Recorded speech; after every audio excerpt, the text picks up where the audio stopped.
And so here Saul playing up in exaggerated humility, he's from the militaristically strongest tribe of Israel. And he kind of declines there. Additionally, it's not mentioned here, but Saul, the people wanted him to be king because he was head and shoulders above the rest. He was a tall, big, imposing individual, and he's trying to play himself out as, oh no, I'm nothing. I'm a little person from a small tribe and a small family, and I shouldn't do this. Exaggerated humility. David does the same in 1 Samuel 18. So Saul's servant spoke those words in the hearing of David, and David said, "Does it seem to you a light thing to be a king's son-in-law, seeing I am a poor and lightly esteemed man?" And keep in mind, Samuel 18 occurs after the whole David and Goliath incident. David has proved himself as more than a poor and lightly esteemed man at that point. And even before David slays Goliath with God's help, even before that event, when David is first introduced to Saul, when Saul is looking for somebody to be a musician, David is introduced as being a mighty warrior. He already has that reputation as being somebody who is somebody. And yet here, David, in exaggerated humility, from a cultural standpoint, is saying, I'm a poor and lightly esteemed man. Why would you be bestowing this great honor on me? The same thing here in Exodus, most likely. When Moses says, I am not eloquent, I'm slow of speech and slow of tongue, this is more likely a cultural exaggerated humility as he's trying to decline this call of God. So are you saying using exaggerated humility as so it's really a pride issue? They're really being proud? Or not necessarily, do you think? It could be both. Because it could be an exaggerated humility with somebody who really is true humility and is just kind of playing that up from a cultural standpoint and not a negative standpoint. But yeah, it could also be somebody using that as a culturally accepted way of expressing humility in order to deflect a true duty. So it could be either. Intent behind this, we don't entirely know Moses' intent. Once we get to verse 13, he kind of tips his hand a little bit, and it could be he's using this as a culturally acceptable way of using humility to deflect a call, basically. But no, this could be a true, the individual is truly exaggerating the humility because they truly are humble. That makes sense?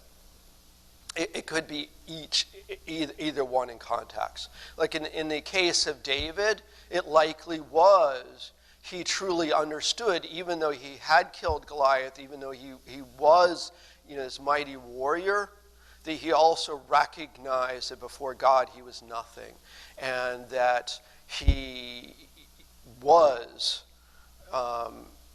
if you think about reading the Psalms, very much David very likely didn't have a false sense of humility, but was truly a humble individual who would have used that as far as to deflect praise. In this case, with Moses, it could be legitimate humility. It could also be pride trying to deflect that.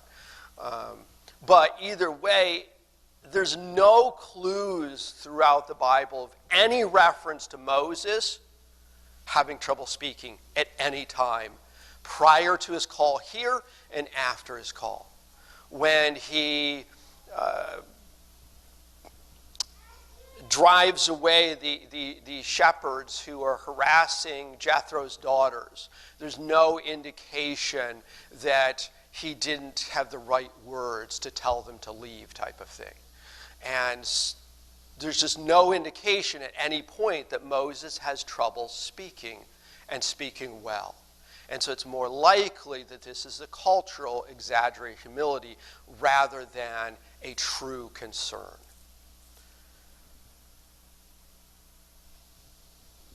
here also we see that again, like we saw in the previous verses, Moses, being the one that God used to write these words down, is using Lord, and here in the Hebrew, that would be Yahweh. The name, that true personal name of God that was revealed to Moses back in chapter 3 as being the name that he would take to the Israelites to say who had sent him.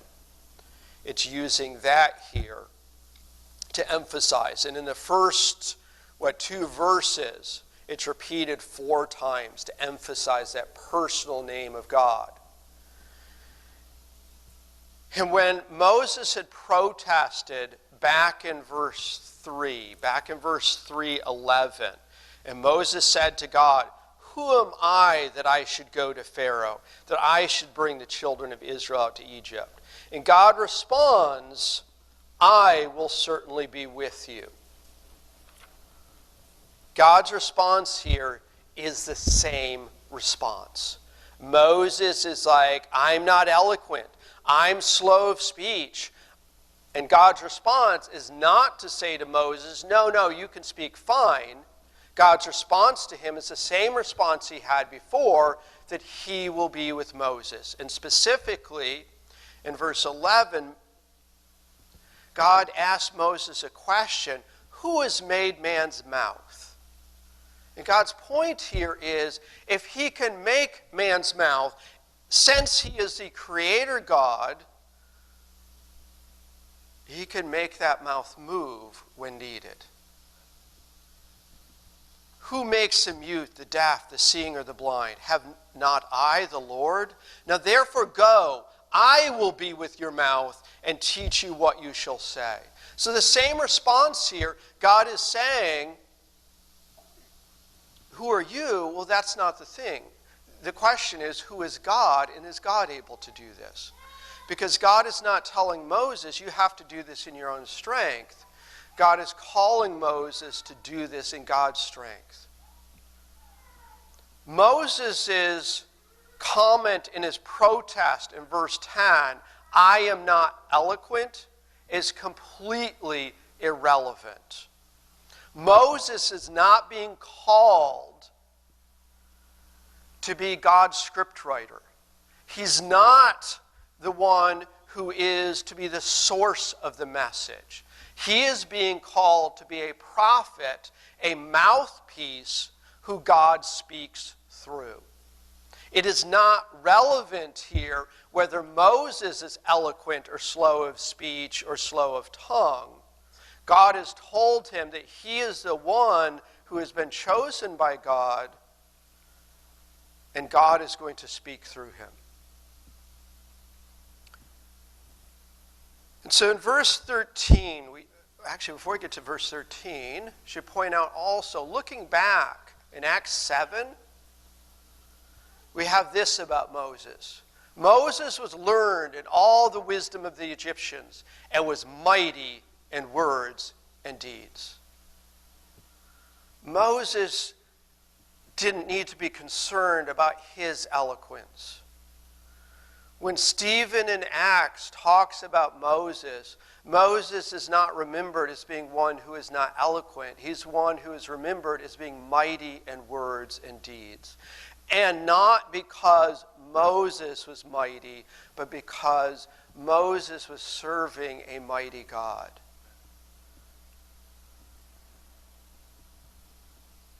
But Moses is still not convinced. In verse 13, he says, "O my Lord, please send by the hand of whomever else you may send." And this is, in that culture, a very polite statement. This is not a belligerent statement. It is a very polite way of Jewish individuals declining an offer. However, it is a blatant attempt to be excused from this call in this case. And Moses at this point is like, okay, you showed me these signs. You told me I don't need to speak, but please send anybody else but me. And he's not even like, oh, send somebody who's better than me, whatever. He's like, no, send anybody else. Please send by the hand of whomever else you may send. And we see the word hand there again. There's an emphasis on the hand of God working. And Moses is like, no, send somebody else's hand. Send anybody else but me. Up to this point, God has been very patient with how he responds to Moses and very encouraging in how he responds to Moses in terms of reinforcing to Moses that Moses isn't the one doing the work here. It's a God through Moses. And very much God's responses so far have been these positive responses. At this point, Moses has crossed the line here from legitimate complaints to trying to completely ignore God's call. And God's response now is not as friendly. And so it's also interesting to note here that Jonah is the only other prophet than Moses to try this tactic when called by God. Jonah is the only other prophet who tries the tactic of declining when called to be a prophet.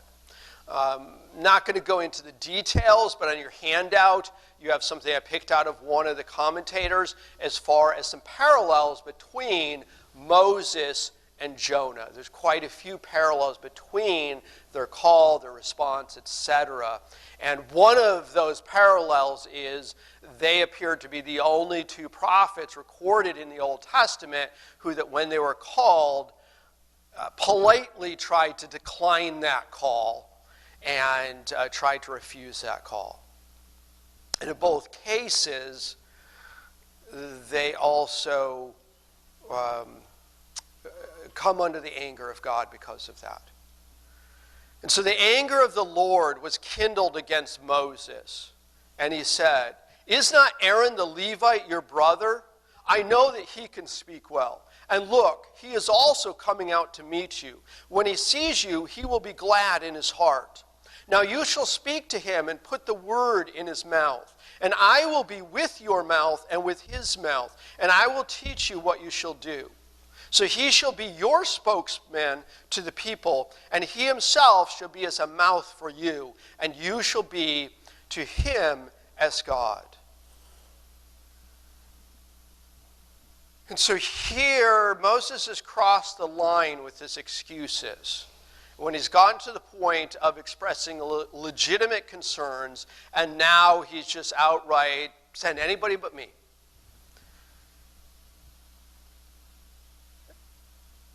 And here God responds and says, okay, I am going to call your brother to join you because your brother is a good speaker. Now the real reason here is probably not, as we said, that Moses really needed somebody to speak for him. God already said he would speak through Moses. He doesn't really need his brother to do that. But God in his mercy does recognize that Moses is being called to do a great task. And Moses, being a man, was going to need encouragement. And so by sending and calling Aaron as Moses' right-hand man, he was taking somebody who was a family member who would come alongside Moses and be physically there as an encouragement and a support, so that when Moses is speaking, he'll be speaking through Aaron. And so instead of it being just one man addressing the Israelites, it will be two. It's a little bit more like a committee speaking, having more weight than one individual speaking does. When Moses' parents were introduced, they were both introduced not by name, but the fact that they were from the tribe of Levi. Now, of course, at that point, God had not established the Levites as the priest under the law. That would occur later in the book of Exodus. But it was already emphasizing that Moses' parents were Levites and that their sons would be qualified as being Levites under the law that God was going to give. Here the same thing is emphasized about Aaron. Aaron is a Levite. It's emphasized. Now, of course he is, because he's the son of two Levites who are already introduced as Levites. He's a tribe of Levi, just as Moses is. But here, that is setting up part of his qualifications to speak is that he is going to be a priest of the family of Levi. Even though that hasn't been established yet at this point, God was already emphasizing that qualification even before that qualification was set up. God also says here, look, he is also coming out to meet you. Later in chapter 4, we're going to find out why Aaron is coming out to meet Moses. And the reason he's coming out to meet Moses is because God has called him to go and meet Moses. And so both Aaron and Moses are called for this purpose by God. It's not that they sought out God and said, this is what I want to do for you. God sought them out and said, this is what you're called to do. God reveals himself to us, and then we are to respond in obedience.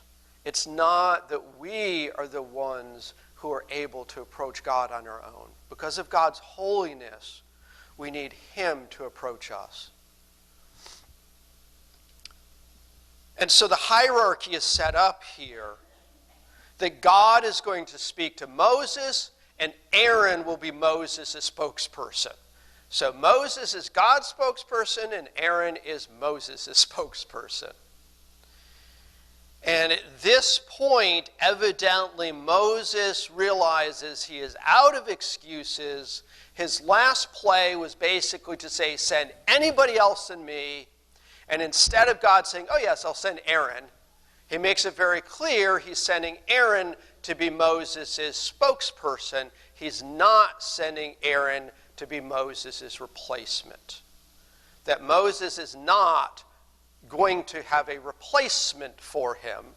That God will send others to help and support Moses, and God will speak through Moses, but God will not choose somebody else as a replacement at this point. And so God continues in verse 17 also, along with that, pick up in 16. So he shall be your spokesman to the people, and he himself shall be as a mouth for you, and you shall be to him as God.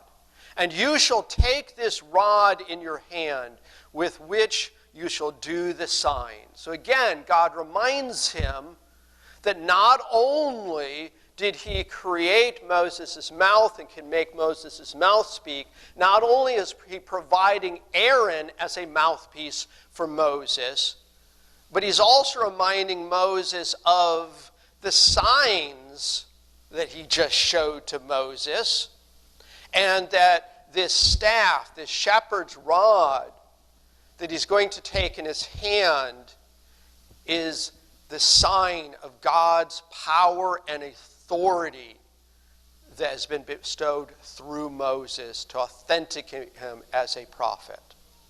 And we again have this emphasis of hand. Moses back in 13 has said, please send by the hand of whomever else. Send somebody else's hand. And God's response is, I will give you help, but you're the guy. You take this rod in your hand.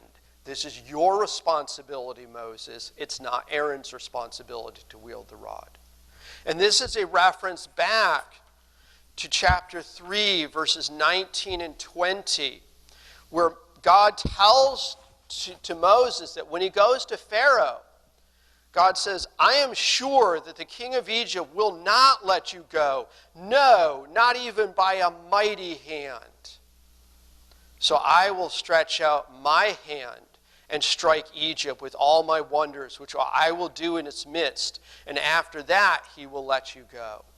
And here, God is reminding Moses of that and telling him, take the rod in your hand, because that rod represents the mighty hand of God, the mighty wonders and signs that God will wield against Pharaoh. That will be that great and mighty hand that Pharaoh will cave into. And so at this point, Moses is out of reasons to decline. His last reason was so general. Basically, you can pick anybody better than me, send somebody else. He figures at this point, there's no more declining. And so through 18 through 26, we have the account of him then departing to Egypt to follow the calling of God. And so Moses went and returned to Jethro, his father-in-law, and said to him, please let me go and return to my brethren who are in Egypt, and see what they are still alive. And Jethro said to Moses, go in peace. So Moses at this point, I forgot to put the map in the slideshow, but Moses in this point is in the Sinai Peninsula, close to Mount Sinai. He would be west of Egypt, east of Midian, in grazing lands. But he has a large flock of Jethro's sheep with him. So he can't just abandon those sheep there. He also is still Jethro's hired worker. So he does not want to abandon Jethro and abandon Jethro's sheep. So instead of immediately going west to Egypt, he heads east back to Midian to take the sheep back to Jethro and hand in his 2 weeks' notice or whatever. And when he does this, he gives Jethro his intention and his reason for that intention. His intention is he wants to go and return to his brethren, the Israelites,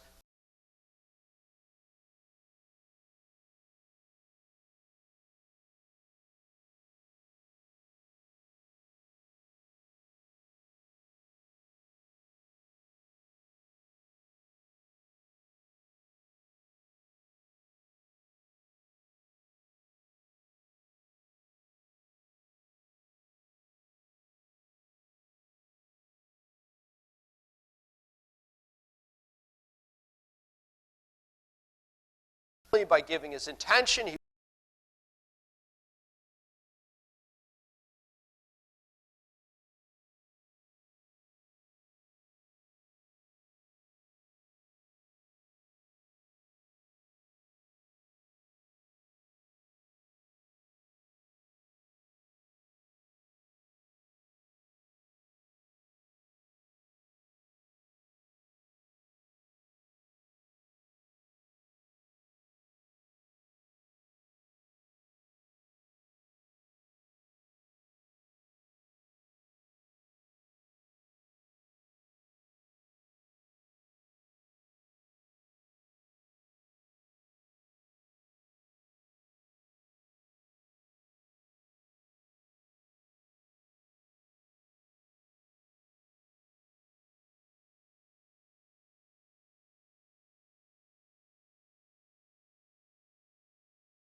that.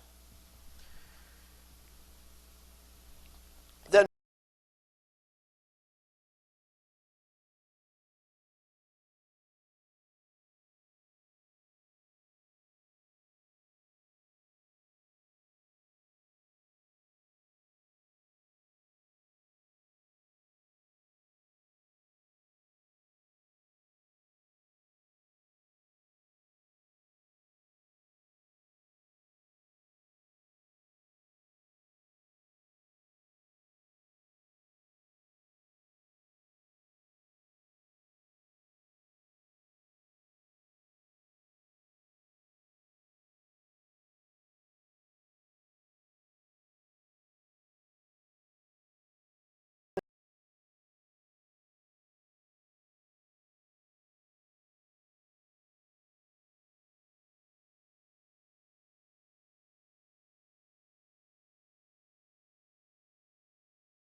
sons and sat them on a donkey. It's not likely they were all riding one donkey.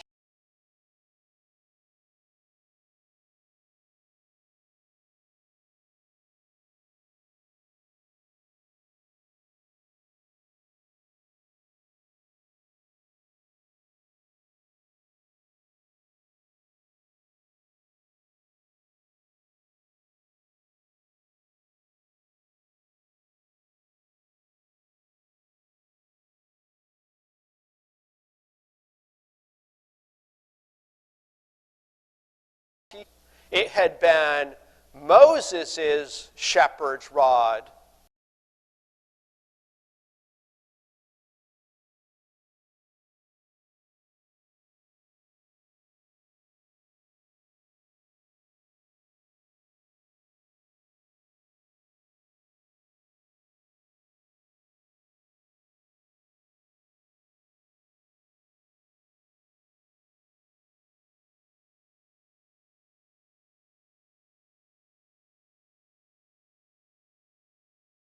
Moses's.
On the truth.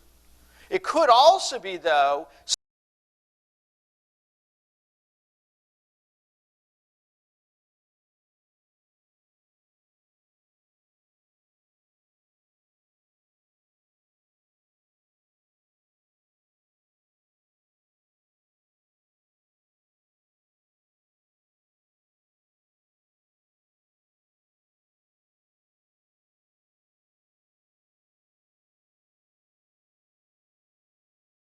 sense. God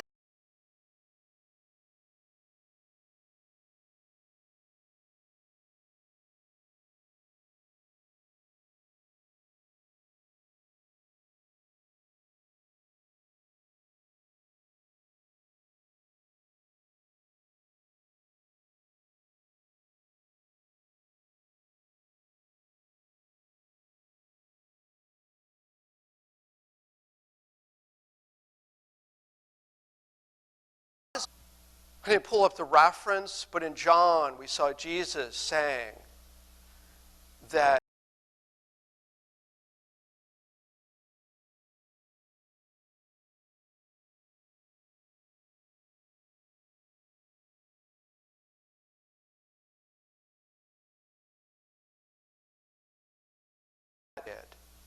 a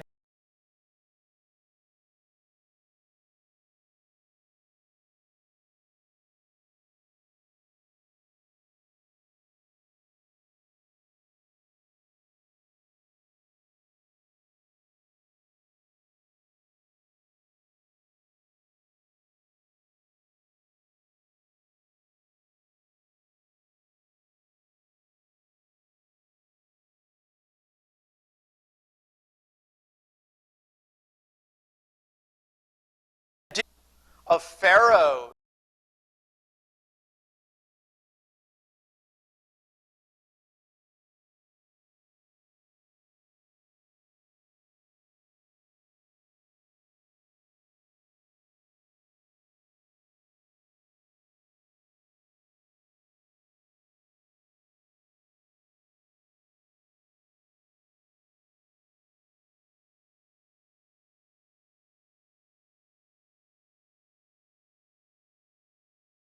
I think, and this wasn't from any of the commentaries, this is my own thoughts here, I think this almost kind of reinforces that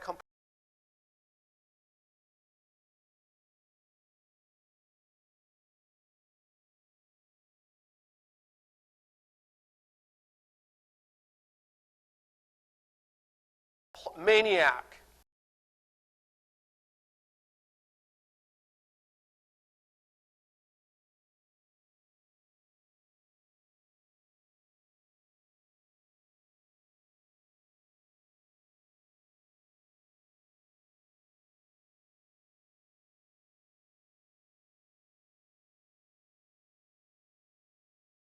Obstinate, so stubborn, so set against the Israelites that God then hardened his heart. And at that point, Pharaoh, even though he hadn't physically died yet, had no opportunity to repent. And that kind of answers that question of, would God allow somebody who's so evil to have a last-minute repentance? And based on this, maybe not. But on the other hand, thankfully, maybe. Because God is a merciful God, and God chooses who he will save and who he will extend his grace to. And in this case, it's pretty clear it was not Pharaoh. And he's warning Pharaoh he will harden his heart. There will be a strong determination. And that Moses is going to have to say to Pharaoh, "Thus says the Lord, Israel is my son." And here God is identifying Israel as his son. Israel as being the chosen children of God specifically. But he also, notice here, is not identifying Israel as his only son and his only children. Israel is my son, my firstborn. Later the Israelites would find that God had other children, Gentiles also, that he would save. That the Israelites were his firstborn, that were to be the light to the rest of the world, and through whom the Messiah, the firstborn, the only begotten, true firstborn, not adopted son of God, would come to be that salvation and redemption. And if, when I say to you, let my son go, that he may serve me. The Hebrew word there, abad, we've already seen. We saw it in chapter 1, where it was stressed how that the Israelites were serving Pharaoh with rigor. This is the same Hebrew word that was used. And so God is emphasizing here that he is not freeing the Israelites from work and service, but rather he is freeing them from the wrong master. He is freeing them from serving Pharaoh so that they will serve Jehovah God. He's not freeing them to a life of luxury. He's freeing them to a life of service. But he's freeing them from serving the wrong master. And that is the same thing we've talked about in the last couple of weeks, how that there's a parallel with John where Jesus tells the Israelites in the book of John, tells the Pharisees that they are enslaved to sin.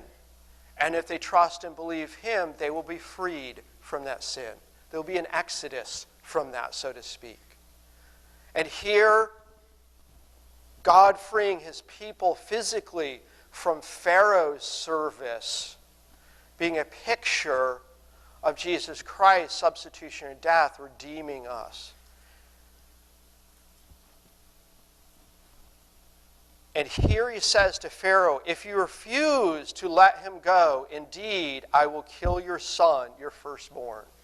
And so there's this substitutionary death that's introduced here of one person being killed so somebody else can be freed. Whether that's a reference to Jesus Christ's substitutionary death, I don't know, but there is a reference to here a death that's necessary. And I think this is a good cutting off point, even though I didn't make it through chapter 4, partially because chapter 4, verse 24, starts a 3-verse section, 24, 25, and 26, that one of the commentators pointed out as being a section that has baffled commentators for quite some time and continues to baffle commentators. And those of you, I've talked about this section with Steve after service last time, is he says, I've been reading ahead and I read these verses and what is this? And I don't want to rush through that, and so instead of going extremely long here, we'll pick off with a baffling section that before I explain the conclusions that I've come to reading the commentaries, the first thing we're going to do is make it even more baffling and then proceed from there. But I think this is a good cutting off point. We'll pick up at verse 24 next time. Sean, could I ask you to close in prayer?